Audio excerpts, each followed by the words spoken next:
नमस्कार दोस्तों, बहुत बहुत स्वागत है आप सभी का आपके अपने इस यूट्यूब चैनल विधिट एरिया में। दोस्तों मैं हूं एडवोकेट मंजीत त्रिपाठी। दोस्तों आज एक बार फिर से इस बोर्ड के माध्यम से आप सभी को ई ऑक्शन में किसी भी प्रॉपर्टी को परचेज करने से पहले कौन कौन सी सावधानियां बरतनी है वो हम बताने आए हैं। हालांकि इस पर मैंने बहुत वीडियो बनाए हैं, लेकिन फिर भी बहुत सारे लोगों को बैंक ठग रहे हैं और बैंक उनको प्रताड़ित कर रहे हैं। बैंक सही इंफॉर्मेशन नहीं देते हैं प्रॉपर्टी के रिगार्डिंग, और उसके बाद जब कोई भी व्यक्ति उस ऑक्शन में पार्टिसिपेट करता है, ईएमडी जमा कर देता है, तब उसके बाद उसे सारी पिक्चर क्लियर होती है। तो यानी कि जो भी प्रॉपर्टी ऑक्शन में बैंक लगाता है उसके बारे में डिटेल से वह ऑक्शन परचेजर को नहीं बताता है, और न ही ऑक्शन परचेजर को ऐसी बातें कहीं से भी पता चलती है।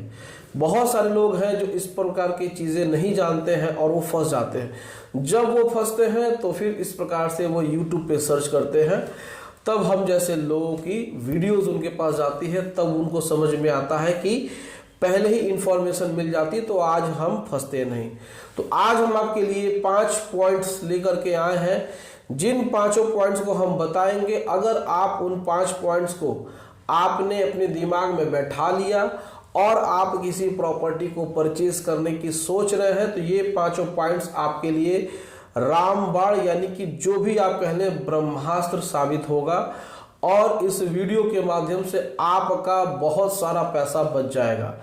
तो आप इस वीडियो को बहुत ही ध्यान से देखिएगा और एक एक पॉइंट को बहुत ही ध्यान से समझने की कोशिश करिएगा।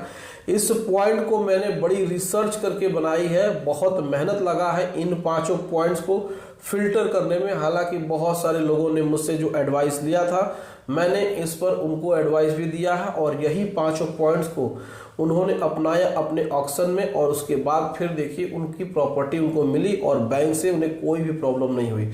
तो चलिए देर नहीं करते हैं और शुरू करते हैं। एक एक करके हम आपको बताने की कोशिश करते हैं, आप देखिए इसमें। तो यहाँ पे सबसे पहले लिखा हुआ है ई ऑक्शन में प्रॉपर्टी खरीदने से पहले क्या क्या सावधानियां बरतें।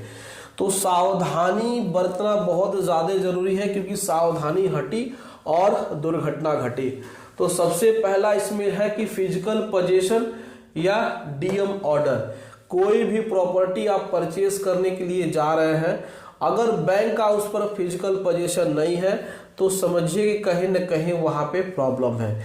फिजिकल पोजीशन नहीं होता है यानी कि उस प्रॉपर्टी पे बैंक का ताला नहीं लगा होता है, जो पुराना बॉर्वर है वो उस पर अभी भी रह रहा है, उसका कब्जा उस पर है, तो यहाँ पे आपके साथ दिक्कत हो सकती है। हो सकता है कि ये वीडियो थोड़ी लंबी बन जाए, या हो सकता है कि हम इसको 2 पार्ट्स में बनाएं। अभी तो वीडियो बना रहे हैं, देखेंगे कि टाइम का क्या है, तो हम आपको डिटेल में इस टॉपिक पे तो वीडियो देंगे ही देंगे। तो पहला है कि आपका फिजिकल पोजीशन होना बहुत ज़्यादा जरूरी है, यानी कि डीएम ऑर्डर होना है। देखिए बैंक क्या करते हैं कि सिंबॉलिक पोजीशन पे ही, यानी कि 13/4 की जब वो नोटिस इशू करते हैं, तो 13/4 की नोटिस पे ही वह प्रॉपर्टी को ऑक्शन में डालते हैं। अब 13/4 की नोटिस जब आती है तो ही वो ऑक्शन में लगा देते हैं, तो फिजिकल पोजीशन नहीं होता है। तो जो पुराना बोरोवर होता है वो जल्दी से प्रॉपर्टी खाली नहीं करता है, बैंक आपको बेच के भाग जाएगा और आप फिर परेशान हो जाएंगे फिजिकल पोजीशन के लिए। फिर बैंक आपको कहेगा कि आप स्वयं जाइए डीएम के पास, सेक्शन 14 में आप एप्लीकेशन फाइल करिए और आप जाकर के उस पर पोजीशन लीजिए। ऐसा होता है, बहुत बार ही ऐसा देखा गया है कि ऑक्शन परचेजर को परेशानी हुई है इस टॉपिक को लेकर के। तो आप हमेशा याद रखिएगा कि बैंक से ये आप जरूर मांगिए। ये 5 टॉपिक हम बता रहे हैं, इन 5 टॉपिक को आप लिख करके बैंक से इस पर क्लैरिफिकेशन लीजिए। तो पहला आपका है फिजिकल पोजीशन, यानी कि डीएम ऑर्डर होना जरूरी है। दूसरा इसमें है कि प्रॉपर्टी का ओरिजिनल डॉक्यूमेंट्स। अब देखिए ये सबसे बड़ा प्रॉब्लम यहीं पे होता है कि जब कोई भी व्यक्ति किसी भी बैंक से सिक्योर्ड लोन लेता है और उसमें देखता है कि उसका रेट ऑफ इंटरेस्ट इस बैंक में ज़्यादा है, या फिर इस बैंक की सर्विस अच्छी नहीं है, तो वो किसी दूसरे बैंक में बैलेंस ट्रांसफर कराता है। तो हो सकता है कि बैलेंस ट्रांसफर करने में जो डॉक्यूमेंट है वो इधर उधर गुम हो जाते हैं, ऐसा होता है। ऐसा आप लोग के साथ नहीं हुआ है, लेकिन ऐसा हमारे पास बहुत सारे केसेस आए हैं कि बैंक प्रॉपर्टी का डॉक्यूमेंट गुम कर देता है और उसके बाद फिर वो सर्टिफाइड कॉपी निकाल करके फिर आपको वो प्रॉपर्टी का ऑक्शन में प्रोवाइड करता है। तो ओरिजिनल डॉक्यूमेंट आपको देखना जरूरी है कि इस पे ओनरशिप किसका है, कोई इसमें सिविल कोड में डिस्प्यूट तो नहीं है, तमाम तरीके की चीजें इसके अंतर्गत आ जाएंगी। तो आपको प्रॉपर्टी का ओरिजिनल डीड बैंक से देखना है, उसको चेक करना है।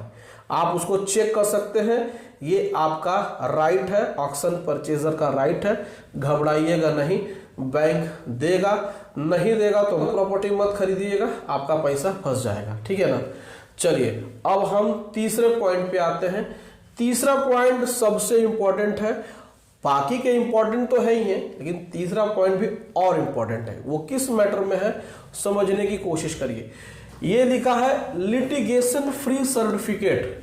हालांकि ऐसा बैंक कोई सर्टिफिकेट बनाकर नहीं देगा, लेकिन लिटिगेशन फ्री लेटर भी कह सकते हैं। अब लिटिगेशन क्या होता है? लिटिगेशन होता है कि दो पक्षों के बीच में कोई वाद विवाद है और किसी कोर्ट में वो केस चल रहा है। अब यहां पे समझने की कोशिश करिए कि आप यहां पर बैंक और बोरोवर है, ठीक है, ये बोरोवर ये बैंक है, और इनके बीच में डीआरटी या फिर हाई कोर्ट में अगर कोई केस चल रहा है और बैंक इसी केस के चलने के दरमियान ही प्रॉपर्टी का ऑक्शन कर रहा है, तो आप प्रॉपर्टी को परचेज मत करिए जब तक बैंक का लीगल पैनल आपको लिटिगेशन फ्री लेटर या सर्टिफिकेट नहीं देता है कि भैया इस प्रॉपर्टी पे किसी प्रकार का कोई भी लिटिगेशन नहीं है, कोई भी इस पर डिस्प्यूट नहीं है, कोई भी मुकदमा नहीं चल रहा है किसी भी कोर्ट में, चाहे डीआरटी में चाहे हाई कोर्ट में, तभी जाकर के आप इस प्रॉपर्टी को खरीदिए, नहीं तो बहुत दिक्कत हो जाएगी। इन पांचों पॉइंट्स पे हम आपको अलग से वीडियो और देंगे डिटेल में बताने के लिए। ये तो अभी इंट्रोडक्शन है। तो लिटिगेशन फ्री लेटर या सर्टिफिकेट लेना जरूरी है। हालांकि बैंक आनाकानी करेंगे, लेकिन बिना लिए आप मत जाइएगा, नहीं तो आपको प्रॉपर्टी में नुकसान हो सकता है। आपका पहले तो रजिस्ट्रेशन ही नहीं होगा और उसके बाद आप दौड़ते रहिए सालों साल बैंक के पास, बैंक कोई जवाब नहीं देगा। अब आते हैं चौथा इज वेरी इंपॉर्टेंट, बट ये उतना इंपॉर्टेंट है जितना कि लिटिगेशन है। गारंटी पेपर, बैंक से गारंटी पेपर लीजिए कि अगर हमारा ये जो ऑक्शन है केस चलने के दरमियान, अगर मान के चलिए कि आपको पता चला कि उस प्रॉपर्टी पे ऑलरेडी केस चल रहा है डीआरटी या हाई कोर्ट में, लेकिन बैंक ने आपको फंसा दिया, तो बैंक से आप गारंटी पेपर लीजिए कि अगर कोई भी ऐसी घटना घटती है, यानी कि कोई भी ऐसा टर्म एंड कंडीशन आता है कि ये जो ऑक्शन है वो कैंसिल हो जाएगा, तो हमारा 100% पैसा वापस चाहिए। बैंक कभी भी 100% पैसा वापस नहीं करता है, वो आपके 25% को फॉरफिट कर लेता है 100% में से, यानी कि 75% ही पैसा आपको वापस मिलेगा। 25% पैसा बैंक जब्त कर लेगा और वो कहे कि हमने तो इसको फॉरफिट कर लिया। आप 75% के लिए दौड़ते रहिए हेड ऑफिस में यहां से वहां। तो ये गारंटी पेपर लेना जरूरी है। और ये जो लास्ट वाला है 5वां नंबर, ये भी बहुत इंपॉर्टेंट है। इसकी इंपॉर्टेंस हम बता रहे हैं कि टाइम एक्सटेंशन। अब आपने सब कुछ कर लिया, आपने फिजिकल पोजीशन देख लिया, आपने प्रॉपर्टी का सेल डीड ओरिजिनल डॉक्यूमेंट देख लिया, लिटिगेशन फ्री लेटर या सर्टिफिकेट ले लिया और आपने गारंटी पेपर ले लिया, लेकिन बैंक आपको टाइम देगा या नहीं देगा ये भी समझना बहुत ज्यादा जरूरी है। तो टाइम एक्सटेंशन का भी आपको उनसे रिटर्न में लेना है कि इसमें हम अगर पैसा देने में अगर थोड़ी सी भी दिक्कत करेंगे तो आप हमारा ऑक्शन कैंसिल मत करिएगा, हमको इसमें और टाइम बढ़ा के दे दीजिएगा, ये आपको रिटर्न में लेना है। तो दोस्तों ये था अभी तक का 5 टॉपिक, लिस्ट ऑफ डॉक्यूमेंट आपको बैंक से मांगने हैं जब भी आप किसी भी प्रॉपर्टी के ऑक्शन में पार्टिसिपेट कर रहे हैं, तो उसके पहले ही आप इसको मांगिए, नहीं तो आप फंस सकते हैं। ऐसा होता है, बैंक ऐसा करते हैं।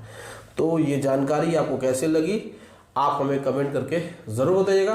तो दोस्तों आगे चल करके इस पर डिटेल में वीडियो आएंगे, तो आप हमारे चैनल को सब्सक्राइब करके सपोर्ट करिए और आपको डिटेल में और भी वीडियोस हम इस टॉपिक पे देने वाले हैं। तो दोस्तों वीडियो अच्छी लगी तो वीडियो को लाइक करिए, इसे ज़्यादा से ज़्यादा शेयर करिए और हमारे चैनल को सब्सक्राइब करके हमें सपोर्ट जरूर प्रदान करिए। चलिए मिलते हैं अगली वीडियो में, तब तक आप अपना और अपने पूरे परिवार का ध्यान जरूर रखिए। Thank you so much. जय हिंद दोस्तों।